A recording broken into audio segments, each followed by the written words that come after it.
Question number 10 और 11 solve हो गया है। क्वेश्चन नंबर 12 और 13 सॉल्व करेंगे। क्वेश्चन नंबर 12 में हमें कैले हैमिल्टन थ्योरम पहले प्रूफ करनी है, उसके बाद हमें ए इनवर्स निकालना है। सो मैट्रिक्स हमें ये दी गई है।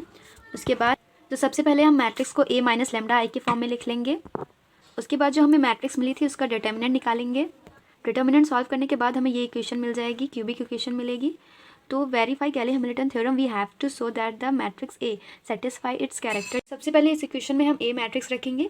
ए मैट्रिक्स अब यहाँ पे क्यूब है तो सबसे पहले हमें ए क्यूब निकालने पड़ेगा। इसके लिए हम सबसे पहले ए स्क्वायर निकालेंगे। ए स्क्वायर इन दोनों ए मैट्रिक्स को मल्टीप्लाई करने के बाद हमें ए स्क्वायर मिल जाएगा। ए क्यूब के लिए हम ए स्क्वायर इंटू ए कर देंगे। उसके बाद इन दोनों मैट्रिक्स को मल्टीप्लाई करेंगे, ए क्यूब हमें ये मिल जाएगा। फिर जो ए क्यूब मिला है एंड ए स्क्वायर जो मिला है उसको हम इस इक्वेशन में पुट कर देंगे।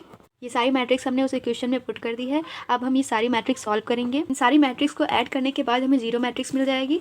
अब हम क्या करेंगे, कैले हैमिल्टन थ्योरम इज़ वेरीफाइड। ये वेरीफाई होगी जब हमें जीरो मैट्रिक्स मिल गई, तो ये जो थ्योरम थी वो वेरीफाई हो गई। अब हम इक्वेशन फर्स्ट को हम ए इन्वर्स से मल्टीप्लाई करेंगे। ऐसा करने पे हमें इक्वेशन ये मिल जाएगी। फिर हमें ए इन्वर्स फाइंड करना है तो हम ए इन्वर्स को इस साइड भेज देंगे। यहाँ माइनस का ये प्लस का ये इन्वर्स हो जाएगा। ये जो हमें इक्वेशन मिली उसमें हम मैट्रिक्स पुट कर देंगे। एक मैट्रिक्स पुट कर देंगे। 5 ये था तो जो ए मैट्रिक्स थी उसको हमने 5 से इंटू करके लिख दिया। आइडेंटिटी मैट्रिक्स को 9 से इंटू करके लिख दिया। फिर इन तीनों मैट्रिक्स को ऐड कर दिया, सब्ट्रैक्ट कर दिया। ऐसे करने पे हमें जो ए इन्वर्स मिला वो ये मिला। सो ये क्वेश्चन सॉल्व हो गया। अब हम क्वेश्चन नंबर 13 देखेंगे। क्वेश्चन नंबर 13 में हमें राइन वैल्यूज़ एंड राइन वेक्टर निकालने। राइन वेक्टर सिर्फ हमें लार्जेस्ट राइन वैल्यू के ही निकालने हैं। राइन वैल्यू क्या होता है, जिसको कैरेक्टरिस्टिक रूट्स कहते हैं, वही राइन वैल्यू होता है। सो ये मैट्रिक्स हमें ये दी गई है। सो जो गिवन मैट्रिक्स थी उसको हमने ए माइनस लेमडा आई के फॉर्म में लिख लिया। अब हम इसका डिटर्मिनेंट निकालेंगे। यहाँ पे डिटर्मिनेंट का मार्क लगेगा, मैट्रिक्स का मार्क नहीं लगेगा। उस मैट्रिक्स का डिटर्मिनेंट निकालने के बाद हमें ये इक्वेशन मिल गई। फिर इस क्यूबिक इक्वेशन को हमने सॉल्व किया। क्यूबिक इक्वेशन कैसे सॉल्व होती है ये हम पहले ही प्रीवियस वीडियोज़ में पढ़ चुके हैं। इस इक्वेशन में हम एसआरडी लगाएंगे। एसआरडी का रूल होता है lambda B plus minus B square under root B square minus 4ac upon 2a। तो यहाँ बी की जगह पे 5 है तो 5 का स्क्वायर करेंगे 25 आएगा। ए की जगह पे 1 है और सी की जगह पे 5 है। इसको सॉल्व करने पे हमें ये मिल जाएगा 5 plus minus root 5 upon 2। So lambda की वैल्यू आ गई, एक वैल्यू तो ये आ गई और दूसरी वैल्यू 1 आ गई। हमें एक रूट ये भी तो मिला था लेमडा माइनस 1। जब इसको 0 के बराबर रखेंगे तो एक लेमडा की वैल्यू हमें 1 मिल जाएगी।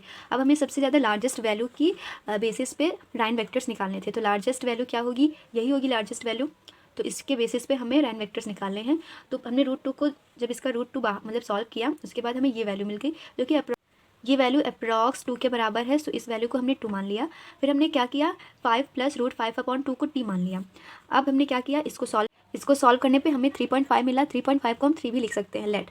तो t की वैल्यू यहाँ से हमको 3 मिल गई। अब हमको क्या निकालना है, lambda equal to t 5 plus root 5 upon 2। इस पर वैक्टर फाइंड करना है।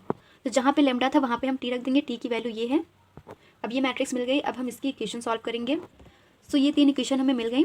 अब हम क्या करेंगे, इक्वेशन 2 और इक्वेशन 3 को ऐड कर देंगे। ऐसा करने पे हमें x की वैल्यू ये मिल जाएगी।